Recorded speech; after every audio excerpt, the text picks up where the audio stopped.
Hello, আরেকটা mini ভ্লগে তোমাদের সবাইকে ওয়েলকাম। সবাইকে শুভ রথযাত্রা। তো আজকে যেহেতু রথ ছিল তাই দুপুরবেলা আমি, মা আর বাবা তিনজন মিলে বেরিয়ে পড়ি শ্রীরামপুর মাহেশের রথ দেখার উদ্দেশ্যে। তো মাহেশের অনেকটা আগেই কিন্তু বাবার বাইকটা রাখতে হয়েছিল, কারণ সেখান থেকেই মানুষের ভিড় শুরু হয়ে গেছিলো। দেখো, তারপর বাবার বাইকটা পার্ক করার পর আমরা আস্তে আস্তে রথের দিকে হাঁটি, আর একটা সাইডে কিছুক্ষণ দাঁড়িয়েছিলাম।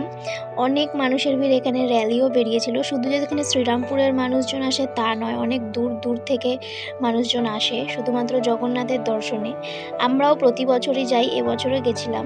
আর এখানে দেখো বাবা পাঁপড় খেতে শুরু করে দিয়েছে অলরেডি। তারপর আমি আর মাও কিন্তু ভিড়ের মধ্যে ঢুকি আর রথের কাছাকাছি যাই। ফাইনালি জগন্নাথের দর্শন পাই। এত মানুষের ক্রাউড, তার মধ্যেও কিন্তু সবাই জগন্নাথের দর্শনের জন্য ভিড় করে। তারপর আমরা সেখান থেকে বাড়ি ফিরি, আর দেখো বাড়ি ফেরার সময় কত জ্যাম। আর তারপরে সে বাবার দোকানে ঢুকে যাই। তো ভিডিওটা ছিল এতটাই, ভালো লাগলে লাইক করো। বাই।